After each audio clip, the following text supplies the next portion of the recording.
aniga meeshan waxa ku lahaa saddex carwo ku lahaa carwooyinka dharka oo saddexda dukaamada ugu fiican suuqa ku jiro alxamdulillah qaar yar waa laga bixiyay qaarna way ku basbeeleen dadkii badanaa wax bixiyay maanta waxa la dhihi karaa waa yar yihiin sababtoo ah shayga soo qaado laamiga xataa ma keeni kartid maanteena bedel khayr qabo oo nasiyo ma intaan ka bacda masiixa la karo waa qeyrsanaan waxaan ka qeyrsanaan ummadda shacab weynaha suuqi labaad ee suuq bacaad oo ay gabi ahaanba basbeel bismillaahir rahmaanir rahiim magacaygu waa Ibraahim Muuse Maxamed aan ganacsato ka tirsan ganacsatada suuq bacaad waxaan ahay macaamiil ka tirsan Sambangi maadaama aan ka mid ahay macaamiisha Sambangi wuxuu ii sameeyeen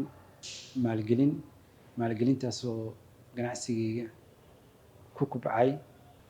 markaas ka bacdi ganacsigayga asoo meel fiican maraya ayaa waxaa ka dhacday suuq bacaad musiibo rabaani ah ganacsigii meeshaas uu ku burburay balse lagama quusto naxariista Ilaahay mar labaad waxaan bangiga ii fidiyay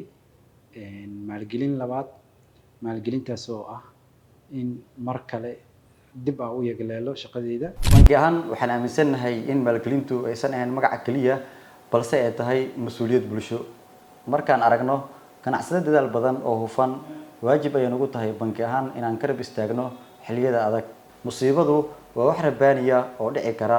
sidaas ayaan sameynay bangi ahaan anaga ku kalsoon dadaalka iyo kartida macmiilka inuu yahay qof amaanada ilaaliya maadaama musiibada ka hor bankigu uu maalgelin siiyay macmiilkan dhalinyarada Soomaaliyeed ee ku nool magaalada Muqdisho bangigu wuxuu noo sameeyaa mar waliba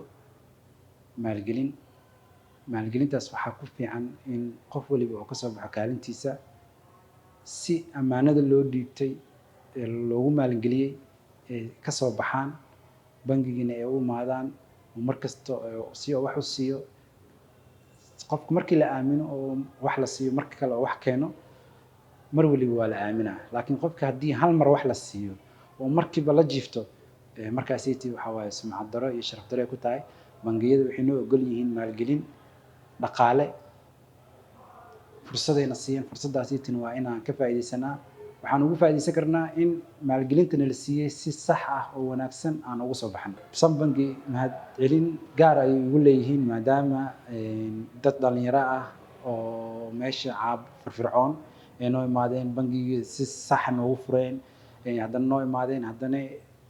maalgelinna siiyeen na aamineen aaminaadana aan ka soo baxnay abaalkooda waxaan ku gudi karnaa ma naqaano laakiin waxaan leenahay kun iyo jiro maasantiin abaalkiina la gudi karo